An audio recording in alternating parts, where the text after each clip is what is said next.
Hi, we are back once again talking to Medix occupational health consultant, Dr. Scarlet Spain. Hi, Dr. Spain. Hey Andy, how are you? I'm doing well. How about you? I'm good. So nice to see you. It's been a while. Yes, I can't believe that the last time we spoke was during the fall of 2021.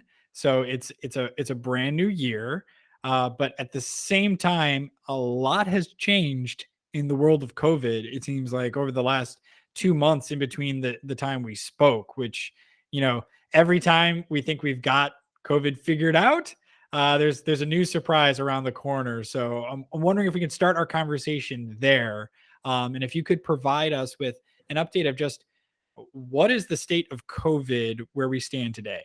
So, unfortunately, we're seeing widespread community transmission throughout the entire nation, and resources are being pushed thin. So, resources such as people, nurses, doctors, people in all kinds of healthcare arenas. Also, the resources needed to care for people are being pushed thin. Hospital beds are being pushed thin. Testing. I don't know if any of our listeners have tried to get a COVID test as of late.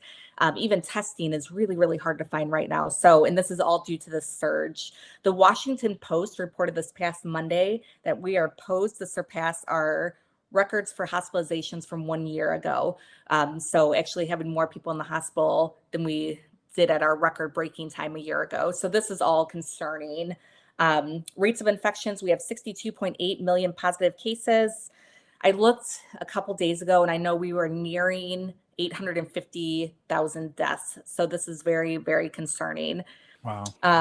More than 141,000 Americans were hospitalized with COVID-19 as of Monday, also. And this is data from the Department of Health and Human Services. So, really, really concerning. Yes, I'd say those are not the numbers we want to be seeing and not the direction we want to be heading in.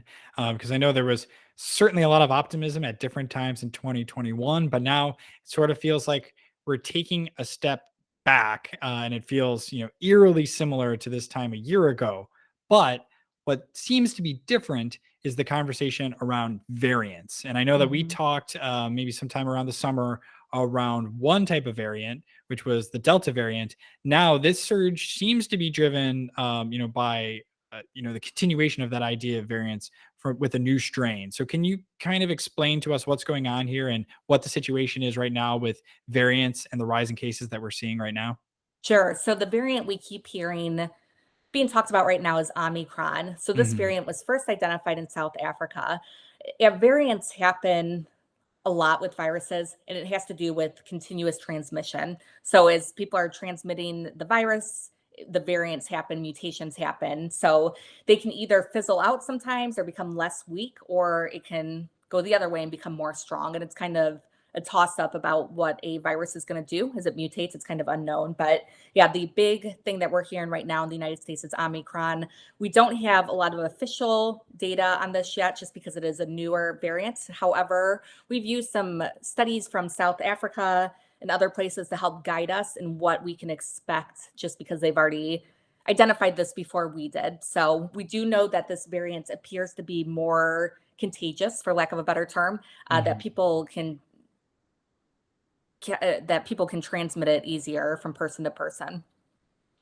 I mean, I'll say firsthand that more people that are directly in my circle that I speak to on a regular basis have either been exposed to COVID or have positive COVID cases than I think at any time during this pandemic so far. So it has been, pretty shocking to see. It kind of feels like the walls are closing in around you. Yep.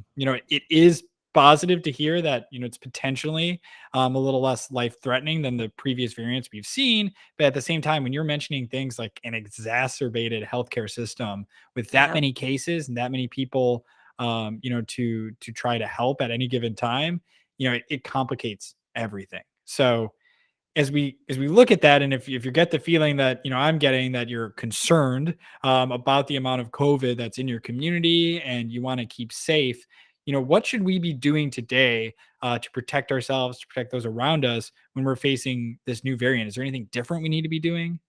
So it's going to continue to be that layered approach that we've been doing from the start. So those different mitigation strategies. I think it's important for people to realize at this point the chance of us eliminating this is going to be very, very small, you know? So Mhm. we are just going to use mitigation strategies to try to reduce our risk for yourself, risk for your family, your loved ones, with our field of work here in workplaces, businesses. So using that layered approach to bring in, again, the same mitigation strategies of hand washing, looking at ventilation systems, making sure that they are in the best working order that they can be.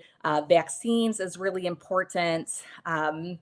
Another thing with how contagious or how much we're seeing Omicron is maybe considering more people wearing N95s if possible, just I for wanted to ask about that on the masking front because I personally had been using cloth masks for the better part of a year. I felt fairly safe. I right. have not tested positive yet. And then very recently, I've been seeing the update saying, maybe it's time to consider something a little bit more strong, of a protection when you're talking about masking. So, is that kind of what we should be doing? Is looking at those N95 or even I've heard of the KN95 as an option, as opposed to something like a cloth mask that's got a design and might be a little bit more fashionable that Yeah. like I've been wearing.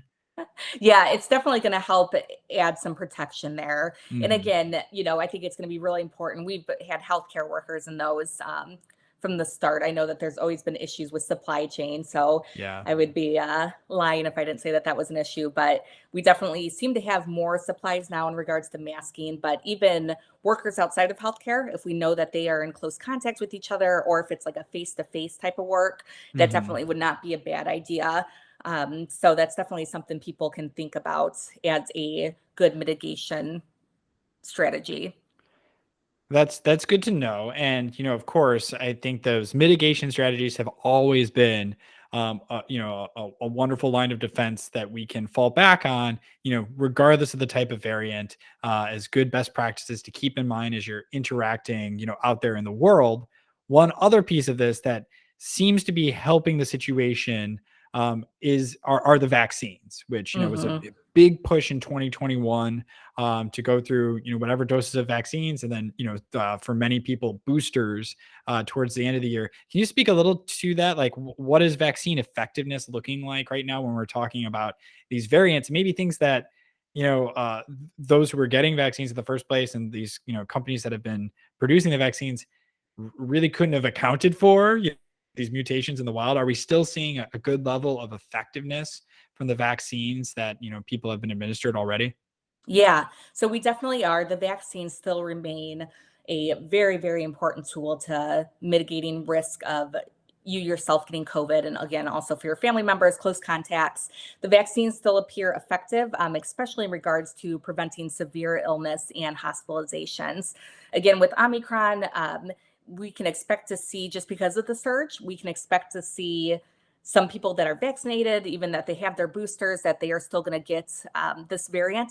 Mhm. However, it should be not, hospitalization needed and not as deadly. So, actual statistics and data, we don't have anything regarding that just yet, but we're hoping to see that soon. But the vaccines still are absolutely effective and very much an important strategy. That's good. I mean, that's a positive to take away. We would hope that having a vaccine would mean you would never have to deal with any of the symptoms of COVID. But that the biggest thing we're trying to avoid are those hospitalizations and those deaths. So if a vaccine can get us to that point, that's incredible, and somewhere that we were not, say, a year ago at this time, in any Absolutely. position to say that. So um, that is positive. Something that seems to be not as positive is a word that I did not hear until this week, and now I think it's becoming more and more popular, unfortunately. And I've heard it on a few newscasts. Hoping you can shed some light on this term, Flurona. Yeah. Is that really a thing that we're talking about now? It is. It is. And it's funny you say that because my husband was the first one who came home from work and was like, "Did you hear about this new variant?" So it's not a new variant per se. It is actually co-infection between influenza and COVID-19. So Oh, remember, these gotcha. are both viral illnesses. We've been doing annual flu vaccines for years now, right? So these are Mhm. both viral illnesses. If you have one viral illness, you're going to be more susceptible to getting other illnesses, right? Because you're sick. So there hasn't been many cases of Flurona that I've seen or that have been documented. However, this is a serious thing to think about, just because when you think about both of these illnesses, they're using the same resources, if you have to be hospitalized. So the same resources in regards to nurses, physicians, ventilators, whatever treatment would be needed. It's going to kind of, I don't want to say follow the same clinical course, but again, treating these is going to be using the same resources. So it's an important thing to think about. And I think as we start to see more cases of both, it wouldn't Mhm. be totally unexpected to see more cases of Flurona as well. Wow. Well, it makes me a little thankful that when I went through for my booster, I was given the option. I know this is many places to get a flu shot at the same time, Yes, which again, a great mitigation step. And honestly, I had not until recently ever really thought about flu shots. And I think that this is a great reminder that COVID is our number one concern right now, but there are many other, conditions that you can still contract out in the world. And flu, is always very big at this time. Cold and flu season is absolutely. upon us. So to still be vigilant in that regard as well. Yep. And it's nice too, those mitigation strategies are going to help mitigate against flu as well, such as social Mhm. distancing, washing your hands, wearing a mask, because again, it's going to be contracted in the same way. So that's nice. I do want to bring up too, I keep seeing on social media a claim that was a little bit bothersome to me, that flu flu cases were basically being translated into COVID cases due to the testing modality. So I just Mhm. want to let our listeners know that that's not true. The test that is in question was only ever designed to test for COVID. So that statement is untrue. So I just wanted to let everybody know about that. No, it's good to know because I know there's been a lot of questions about testing and what makes sense, what tests to use when. I know we recently did an episode on the difference between COVID tests as well, but to your point, what it's testing for in COVID is very different than what you're testing for on the flu front. So those two Yes. things would not confuse each other. Yes. Okay, well, clearly Medix is a company that thinks about the workplace, thinks about the best practices for both employers and those employees that they're bringing into their workplace, such as an office space. And I know that all of us have probably felt some sort of disruption in the last months, regardless of the way that you've been working, throughout 2021 and now as we enter 2022 to their regular working practices as these spikes and surges and variants, and the news keeps changing and our guidelines to follow for safety in all of workplaces shift. So I was wondering if you could spend just a little bit of time here, sharing with us what we should be looking out for as we consider working in the year ahead. As COVID is still among us, and we've got all these mitigation steps to follow. But what are some things to keep in mind as we start to consider? Okay, what does work look like now in 2022 as this continues to evolve?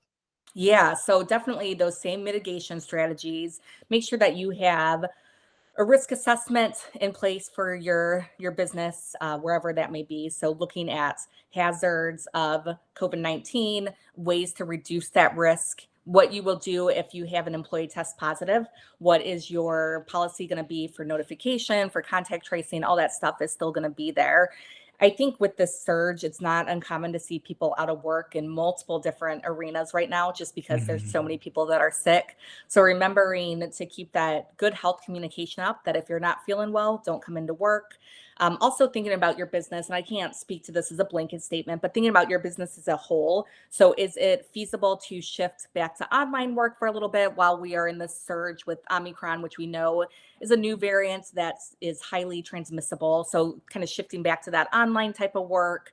Again, when we talked about mask, is it feasible to have people that are going to be in direct contact with each other wearing N95s? There's a lot of different things, but really has to be thoughtful and planned, for each individual job and looking specifically at those hazards.